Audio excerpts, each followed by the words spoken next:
Shri C P John, ഇപ്പോൾ India ബ്ലോക്കിൽ നിന്ന് പലതരത്തിലുള്ള പ്രതികരണങ്ങൾ വന്നിട്ടുണ്ട്.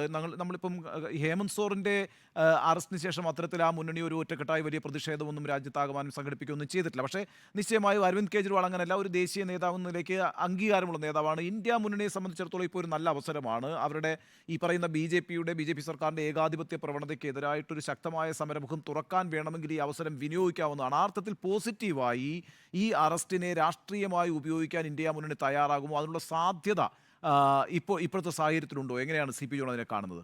ഇത് ഇന്ത്യ മുന്നണിയുടെ മുന്നിലുള്ള ഒരു ക്രിട്ടിക്കൽ മൊമെന്റ് ആണ്. ഇന്ത്യ മുന്നണി എങ്ങനെ പ്രതികരിക്കുമെന്ന് ചരിത്രം ഇന്ത്യ മുന്നണിയോട് ചോദിക്കുന്ന ഒരു സന്ദർഭമാണ്.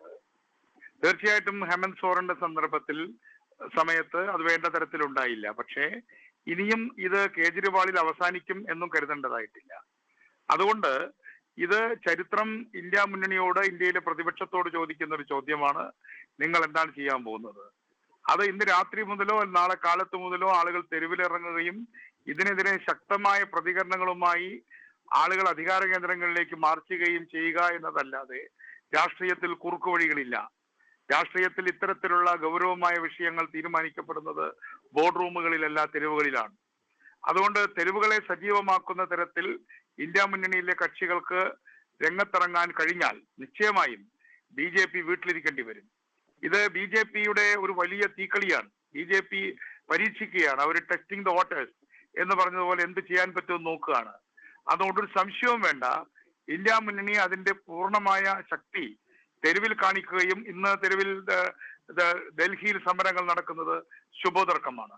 അത്തരത്തിൽ മുന്നോട്ട് വരികയാണെങ്കിൽ ഒരു സംശയവും വേണ്ട, ഈ തെരഞ്ഞെടുപ്പിലെ ഏറ്റവും വലിയ പരാജയം ബി ജെ പിക്ക് ഏറ്റുവാങ്ങേണ്ടി വരും എന്ന കാര്യത്തിൽ എനിക്ക് ഇവിടെ സി പി ജോൺ നോക്കൂ, താങ്കൾ തന്നെ ശരിയാവണ്ണം നേരത്തെ ചൂണ്ടിക്കാണിച്ചതുപോലെ ഇന്നിപ്പോൾ സോണിയാഗാന്ധി, ദീർഘകാലമായി സോണിയാഗാന്ധി മാധ്യമങ്ങളുടെ മുന്നിൽ വന്നിട്ടില്ല. ഇന്ന് സോണിയാഗാന്ധി, മല്ലികാർജുൻ ഖാർഗെ, രാഹുൽ ഗാന്ധി, AICC-യുടെ ഏറ്റവും മുതിർന്ന ഭാരവാഹികൾ AICC ആസ്ഥാനത്ത് വന്ന് വാർത്താ സമ്മേളനം നടത്തി പറയുകയാണ്, ഞങ്ങളുടെ അക്കൗണ്ട് ഫ്രീസ് ചെയ്തതിലൂടെ ഞങ്ങൾക്ക് ട്രെയിൻ ടിക്കറ്റ് ബുക്ക് ചെയ്യാൻ പോലുള്ള പണമില്ല എന്ന്. അപ്പോൾ ഒരു പ്രധാനപ്പെട്ട പ്രതിപക്ഷ പാർട്ടിയെ അക്കൗണ്ട് മരവിപ്പിച്ചതിലൂടെ ഒരു ലെവൽ പ്ലേയിങ് ഗ്രൗണ്ട് ഇല്ലാതാക്കുകയാണ് ഭരണകൂടം, BJP ഭരണകൂടം. ഏറ്റവും ഒടുവിൽ അവർക്ക് ലഭിച്ചിട്ടുള്ള നോട്ടീസ്, അതായത് കോൺഗ്രസിന് ലഭിച്ചിട്ടുള്ള നോട്ടീസ് സീതാറാം കേസരി, അല്ല നമ്മുടെ കേസരിയുടെ പേരെന്താ, മുൻ AICC അധ്യക്ഷൻ സീതാറാം കേസരി, യെച്ചൂരി അല്ല, ഓക്കെ സീതാറാം കേസരിയുടെ കാലഘട്ടം മുതലുള്ള IT നോട്ടീസ് വന്നിരിക്കുന്നു എന്നാണ്. അപ്പോൾ കോൺഗ്രസ്സുകാരുടെ പ്രതികരണം ഇനി മഹാത്മാഗാന്ധിയുടെ കാലം മുതലുള്ള IT നോട്ടീസിന് ഞങ്ങൾ കാത്തിരിക്കുന്നു എന്നുള്ളത് അതൊന്ന്.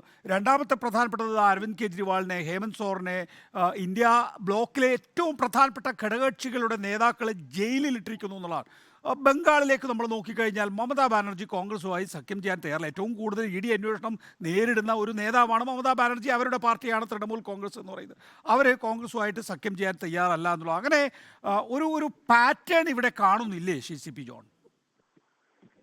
ഇവിടെ സംഭവിക്കാൻ പോകുന്നത് ആര് രംഗത്തിറങ്ങും എന്നുള്ളത് തന്നെയാണ്. വാസ്തവത്തിൽ ഒരു ഭാരത് ബന്ദിന്റെ സമയമായി എന്നാണ് എൻ്റെ വിശ്വാസം. ഇത് കയ്യും കെട്ടി നോക്കിയിരിക്കാൻ സാധിക്കുന്ന കാര്യമല്ല. ഇന്ന് ഉച്ചയ്ക്കാണ് കോൺഗ്രസിന്റെ എല്ലാ തരത്തിലുള്ള ഫണ്ടുകളും ഫ്രീസ് ചെയ്യുന്നത്. ഇത് നമ്മളെ ഓർമ്മിപ്പിക്കുന്നത് പാകിസ്ഥാനിലെ ജനാധിപത്യത്തെ പോലെയാണ്. പാകിസ്ഥാനിലെ ജനാധിപത്യത്തെ കുറിച്ച് പറയാറുണ്ട്, ഇത് സെൻട്രൽ ജയിലിലെ ഫുട്ബോൾ കളി പോലെയാണ്.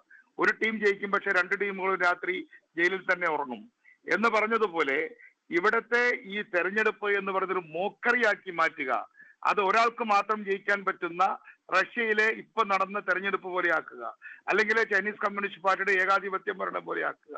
ആ തരത്തിൽ തെരഞ്ഞെടുപ്പുകൾ, ഇന്ത്യൻ തെരഞ്ഞെടുപ്പ് എന്ന മൂന്നാം ലോക രാജ്യങ്ങളിലെ ഏറ്റവും വലിയ രാഷ്ട്രീയ പ്രക്രിയ, ലോകത്തെമ്പാടും തന്നെ എടുത്തു നോക്കിയാൽ ഏറ്റവും വലിയൊരു പൊളിറ്റിക്കൽ പ്രോസസ്, ആ പൊളിറ്റിക്കൽ പ്രോസസ്സിനെ ഫെയിൽഡ് നേഷൻസ്, അതായത് ഡെമോക്രാറ്റിക്കലി ഫെയിൽഡ് നേഷൻസ് ആയിട്ടുള്ള പാകിസ്ഥാനെ പോലെ, ബംഗ്ലാദേശിനെ പോലെ, അല്ലെങ്കിൽ ശ്രീലങ്കയെ പോലെ ആക്കി തീർക്കുക, എന്തിനെ റഷ്യയെ പോലെ ആക്കി തീർക്കുക. അങ്ങനെ ഇന്ത്യയെ ഒരു ഫെയിൽഡ് ഡെമോക്രസി ആക്കി മാറ്റുന്ന പ്രക്രിയയിലാണ് ഇന്ന് BJP ഏർപ്പെട്ടിരിക്കുന്നത്. അതുകൊണ്ട് ഒരു സക്സസ്ഫുൾ ഡെമോക്രസിയിൽ നിന്ന് ഒരു ഫെയിൽഡ് ഡെമോക്രസിയിലേക്ക്, സെക്കുലറിസം അതുപോലുള്ള കാര്യങ്ങൾ അതൊക്കെ മറ്റൊരു വിഷയമാണ്. ഡെമോക്രാറ്റിക് പ്രോസസ്സിൽ ഇലക്ഷൻ കമ്മീഷൻ തെരഞ്ഞെടുപ്പ് പ്രഖ്യാപിച്ചു കഴിഞ്ഞാൽ അത് തെരഞ്ഞെടുപ്പിലൂടെ ബാക്കി കാര്യങ്ങൾ തീരുമാനിക്കട്ടെ എന്ന ഏറ്റവും അടിസ്ഥാനപരമായ നമ്മുടെ ഭരണഘടനയുടെ ചിന്താ വ്യാപാരത്തെ ആകെ തന്നെ തകർത്തുകൊണ്ട് പോലീസിനെ ഭരണാധികാരികളുടെ അല്ലെങ്കിൽ എതിർ കക്ഷികളുടെ വീട്ടിലേക്ക് പറഞ്ഞയക്കുക, മുഖ്യമന്ത്രിമാർക്ക് പോലും രക്ഷയില്ല, അതുകൊണ്ട് നിങ്ങൾ പേടിച്ചൊളിച്ചോളുവിൻ, കൂടുതൽ പേടിയുള്ളവർ ഞങ്ങളുടെ കൂടെ വന്നുകൊള്ളുവിൻ എന്ന ഒരു സ്ഥിതിയാണ് ഇപ്പോൾ ഉണ്ടായിട്ടുള്ളത്. നോക്കിപ്പോൾ താങ്കൾ ഒരു ഫെയിൽഡ് ഡെമോക്രസിയെ കുറിച്ചാണ് പറയുന്നത് CCP ജോൺ. അതിൻ്റെ പ്രകടമായ രൂപം എന്താണ്? എല്ലാ സ്ഥാപനങ്ങളും പിടിച്ചടക്കുക എന്നുള്ളതാണ്. ഇപ്പോൾ ജുഡീഷ്യറി അതിന് വേറെ നമുക്കതിനെ പാകിസ്ഥാനിലേക്ക് മാത്രം നോക്കിയാൽ മതി. സുപ്രീം കോടതിയെ പിരിച്ചുവിടുക, പാർലമെന്റിനെ പിരിച്ചുവിടുക, പ്രധാനമന്ത്രിയെ ജയിലിൽ അടയ്ക്കുക, പിന്നെ വേണ്ടി വന്നാൽ തൂക്കിക്കൊല്ലുക, ഇതാണ് ഫെയിൽഡ് ഡെമോക്രസി. അപ്പൊ നമ്മുടെ ജനാധിപത്യത്തിന്റെ ഭാഗമായിരുന്നല്ലോ പാകിസ്ഥാന്റെ ഭാഗവും ഇന്ത്യ വിഭജിക്കുന്ന സമയത്ത്. അപ്പൊ ഫെയിൽഡ് ഡെമോക്രസി അന്വേഷിക്കാൻ നമ്മൾ ഒരുപാട് യാത്ര ചെയ്യേണ്ട, നമ്മുടെ അതിർത്തിയിൽ തന്നെ ഉണ്ട്. അപ്പൊ ഇതൊരു ഫെയിൽഡ് ഡെമോക്രസി ആക്കി മാറ്റുക, ഒരു ഹിന്ദുത്വം, അതൊക്കെ വേറെ കാര്യങ്ങളാണ്. ജനാധിപത്യത്തെ കൊല്ലുകയും ഇത്തരത്തിൽ കൃത്രിമമായ ജനാധിപത്യ അധികാര ശക്തികളെ പ്രതിഷ്ഠിക്കുകയും ചെയ്യുക, ഇലക്ഷൻ കമ്മീഷൻ നോക്കുകുത്തിയാവുക. സുപ്രീം കോർട്ടിനെ ഇപ്പൊ തൊടാൻ പറ്റിയിട്ടില്ല. സുപ്രീം കോർട്ടാണ് അവസാനത്തെ ഹോപ്പ്. ആ ഹോപ്പ് നിലനിൽക്കുന്നുണ്ട്, പക്ഷെ അതിനെ ചെറുതായിട്ട് ഇങ്ങനെ ടച്ച് ചെയ്ത് തുടങ്ങിയിട്ടുണ്ട്. അത് ഞങ്ങൾ പിന്നെ നോക്കിക്കോളാം. ശരി, വ്യക്തമാണ്. അതാണ് താങ്കളുടെ അക്കാര്യത്തിലുള്ള നറേറ്റീവ്. വളരെ നന്ദി CCP ജോൺ സഹകരിച്ചതിന്. ഇപ്പോൾ